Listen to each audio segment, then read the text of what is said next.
اور میں پھر اس پر کارروائی کرتا تھا۔ ISI نے جس وقت گوگی اور پنکی کے بارے میں ان کو بتایا، اس وقت ان کی بات پر عمل کیوں نہیں کیا؟ نواز شریف اور زرداری کے حوالے سے کیوں اس پر عمل کیا؟ اور مقدمات بنائے، جیلوں میں رکھا، عدالتوں کے سے ان کو گزارا۔ ہم اگر انتقام لیتے یا انتقامی سیاست کرتے تو ہم نیب کو جوں کا توں رکھتے، اس کے قوانین کو ہم جوں کا توں رکھتے، تاکہ اسی شکنجے میں ہم ان کو پھنساتے اور 90 دن تک ان کو کوئی پوچھنے والے بھی نہ ہوتا۔ لیکن ہم نے جس طرح نظریہ دیا تھا کہ نیب کا قانون غلط ہے، جابرانہ ہے، آمریت کی علامت ہے اور اس کی شناخت ہے، ہم نے فوراً پہلے وہی کام کیا کہ اس کو ہم نے اصلاح کی اور اس کی جو جابرانہ پہلو تھا اس کو ہم نے ختم کر دیا۔ اب ظاہر ہے کہ اب روز روز تھوڑا ایکسپوز ہونے دو۔ سائفر لوگوں کو سمجھ بھی نہیں آتا کہ سائفر کیا ہے۔ خط ہے، خط ہے، خط کیا خط ہے؟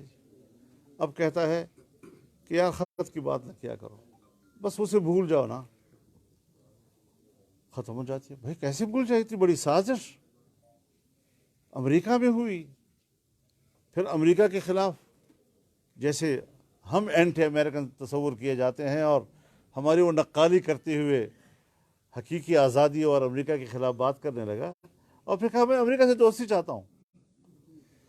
پھر امریکہ کے اندر اس نے جو لابیسٹ فورم ہائر کیا ہے وہ کیا ہے؟ وہی ہے کہ جس نے جو بائیڈن اور عمران خان کے ایجنڈے کو ایک کر دیا ہے۔ وہ بھی سپیک کا مخالف تھا، ہے امریکہ، اس نے بھی اسی کو فریز کیا اور اس کو ناکام کیا۔ وہ بھی اسرائیل کو تسلیم کرنے کے لیے دباؤ ڈال رہا ہے، اس نے بھی اس کے لیے زمین ہموار کی۔ ہر چینل پر اس قسم کے لوگ آنے لگ گئے، یہاں تک کہ ہمیں میدان میں نکلنا پڑا، ہمیں ملین مارچ کرنا پڑا کراچی میں، اور اس میں ہم نے فلسطین کے علماء کو، وہاں ہم نے مسجد اقصیٰ کے خطیب کو، لبنان کے علماء کو اسکرین پر لا کر قوم سے مخاطب کرایا۔ میں نے اس کا جواب عربی تقریر میں دیا، اور تب جا کر یہ گرد بیٹھی ہے۔ اس قسم کی سازشیں ملک میں لانا اور ایجنڈا ملک میں لانا، اور ہم نے جس طرح مقابلہ کیا ہے اس کا، تو عالمی استعمار کا مقابلہ کرنا، اور ہمیں اس نے پابند کر دیا تھا کہ صرف ایک ہی دنیا کے مفادات کا ہم نے آماجگاہ بننا ہے۔ ہم نے خدا کے فضل سے اس پہ توسیع دی کہ نہیں، ہم ایک عالمی قوت کے تک اپنے مفادات کو محصور نہیں کریں گے۔ اور آج آپ ہمارے اس حکومت کے وزیر خزانہ کی بھی، پرائم منسٹر کی بھی، ہماری بھی گفتگو سن رہے ہیں۔ ہم روس سے بھی بات کرنے کو تیار ہیں، چائنا سے بھی بات کرنے کو تیار ہیں، سعودی عرب سے بھی اعتماد بحال کرنے کو جا رہے ہیں، اور انشاءاللہ العزیز پاکستان کے مفاد کی گرد ہماری خارجہ پالیسی گھومے گی۔ ایک بڑی طاقت کے مفادات کے لیے ہماری خارجی پالیسی نہیں بنے گی۔ اب یہ بتائیے گا کہ پاکستان کی اگر سیاسی تاریخ پر نظر ڈالی جائے تو ہر جو اپوزیشن جماعت ہے وہ اسٹیبلشمنٹ سمیت ایک مخصوص ادارے پر سیاست میں مداخلت کا الزام عائد کرتی چلی آ رہی ہے۔ کیا آپ سمجھتے ہیں کہ اب وہ مخصوص ادارہ سیاست میں ملوث نہیں ہوگا؟ دیکھیے، میں اس بات پر بڑے احتیاط سے بات کروں گا، کیونکہ ہمارے ہاں جیسے آپ کہتے ہیں کہ ہمیشہ سے ایک تاثر تو ہے۔ اب اس تاثر کو زائل کرنے کی ابتدا یقیناً گفتگو سے ہوگی، لیکن اطمینان ہوگا عمل سے۔ جب تک عملی طور پر ان کی پالیسیاں ایسی نظر آ جائیں گی، اور جیسے کہ رفتہ رفتہ نظر آ بھی رہی ہے، اور ہر چیز تدریجی طور پر ہی ہوتی ہے، تو اگر انہوں نے ایک آئیڈیا دے دیا ہے اور اس آئیڈیا کے تحت وہ تدریجی طور پر اپنے پیشہ ورانہ ذمہ داریوں تک خود کو محدود کرتے ہیں، تو ہم کو ویلکم کہیں گے جی، ہم اس کو آگے بڑھائیں گے۔ جمہوریت میں تدریجی اصلاحات کا نام ہے، یہاں پر کوئی انقلابی اصلاح جو ہے وہ جمہوری ماحول کے اندر مناسبت نہیں رکھتی۔ مولانا صاحب، PDM کی حکومت وفاق میں ہے اس وقت، اور صوبائی حکومت کہہ رہی ہے کہ وفاق جو ہے صوبے کے بقایا جات ادا نہیں کر رہا ہے، صوبہ ڈیفالٹر ہو گیا۔ تو سر اس حوالے سے کیا کہیں گے؟ کیا واقعی وفاق صوبے کے بقایا جات ادا نہیں کر رہا ہے؟ اپنی ناکامیوں کو ہمارے سر نہ تھوپیں۔